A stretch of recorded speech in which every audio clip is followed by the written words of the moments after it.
And it all started, it all started with that stupid Richard Spencer article, like near the end of last year, right? It was like, oh, look at this dapper Nazi who doesn't dress the way we thought he would. Here's an in-depth interview where he gets there all of his fucked up ideas in a mainstream media outlet, which then led to more interviews with other Nazis in mainstream media outlets. Okay, I've actually listened to this guy. Unlike you, I've actually listened to this guy, and he is not a Nazi. Do some Nazis support him? Maybe, but not a lot. Believe it or not, there's not a lot of Nazis out there. Most of them are just made up in your head, you lefties.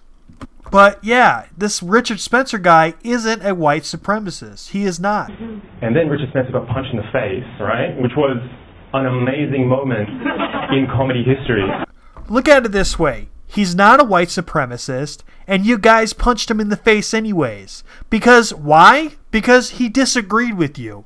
Okay, well, you guys are disagreeing with me. Does that mean I could punch you in the face?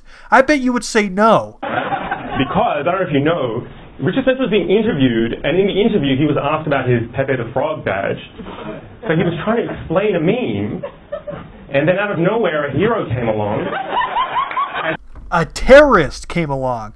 Let me explain to you what a terrorist is. It's somebody that uses violence to push their political agenda. That's a terrorist. He used violence to push his political agenda. That freaking piece of crap was a terrorist, and you support terrorism.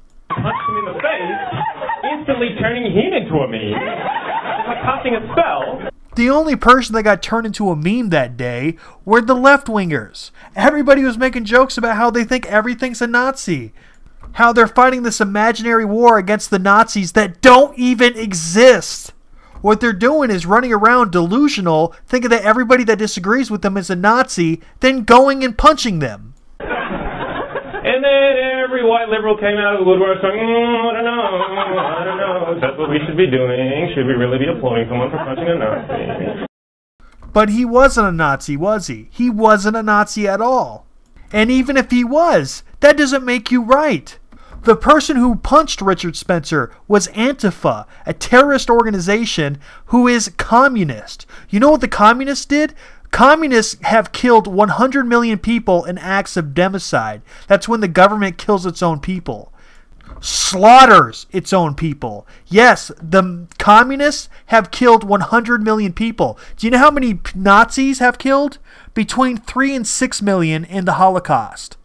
Seriously, communists killed like 20 times more people. But would you say it's okay to go around punching them? No, you would say no. You're like, no, they're left-wingers. They just disagree with you. You can't go punch them.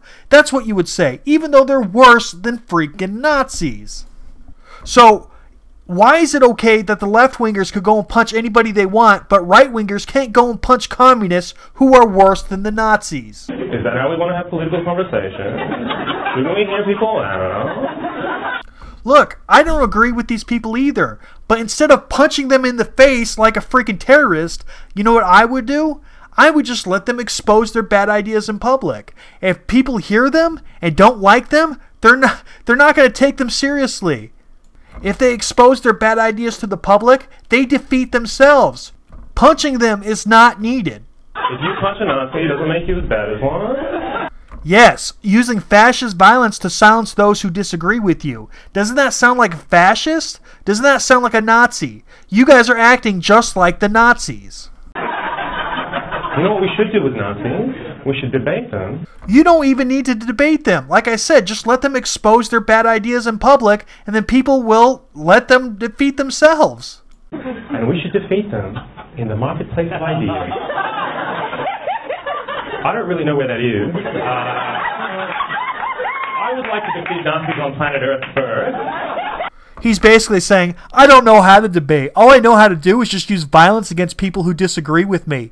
You know, like a child. Now, you know what? Even children don't do that. Like a damn mongoloid. You are the dumbest people on Earth. And then after we eradicate them here, you can fight them in the marketplace of ideas, fucking Narnia, Mordor. Whatever imaginary realm it is that you think Nazis can be constructively debated, go for it, right? People get very upset. Oh, Oh, you support political violence? Do you want me to support political? Just slow down, okay? You want to support political violence? We're talking about punching fascists in the face, not suicide bombing, okay? Relax. Why do I support political? Why the fuck are you a volunteer Nazi safety advocate? Is my question. Look, Nazis aren't with the right wing. They're not with the far right wing. Libertarians are the far right wing, and anarcho-capitalists are the far right wing, and they believe in the non-aggression principle, something the Nazis definitely don't believe in. We believe in non-violence, something you and the Nazis don't believe in. You guys believe in using fascist violence to control those who disagree with you.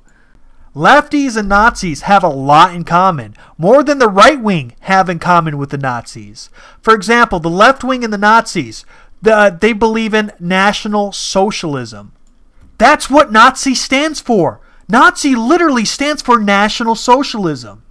Number 2, you believe in using fascist violence to control those who disagree with you and push them into your political party using that fascist violence, just like the Nazis. Now, what do the right wing don't have in common with the Nazis? Well, the extreme right wing, the very far right wing, believe in the non-aggression principle, meaning that you should never use violence unless it's in self-defense, something that the left-wingers definitely don't believe in. Left-wingers and Nazis believe in using massive authoritarian violent government to control those who disagree with them. Right-wingers want to get rid of giant authoritarian violent government. And again, believe in the non-aggression principle. It is you who are in common with the Nazis, not the right-wingers. That's the funny thing to be concerned about, the well-being of hypothetical Nazis. Well, it's a slippery slope. It's a slippery slope. Who gets to decide? Who gets to decide who gets punched in the face? If you punch a Nazi, who's next? Hopefully more Nazis. You guys could go ahead and attack your own and be violent pricks to each other, but I think it's violence for no reason. That's what the right wing thinks. We believe these ideas should be challenged and debated in the marketplace of ideas, not on a battleground and hurting each other like savages. Why would you only punch one? That doesn't seem right. Thank you so much for watching. If you liked the video, please be kind and smash that like button. Also, consider donating to my Patreon. Even if you donated $1, it helps a ton. If every one of my fans donated $1, I would be in good shape. Alright guys, thank you for watching. I'll catch you on the next one.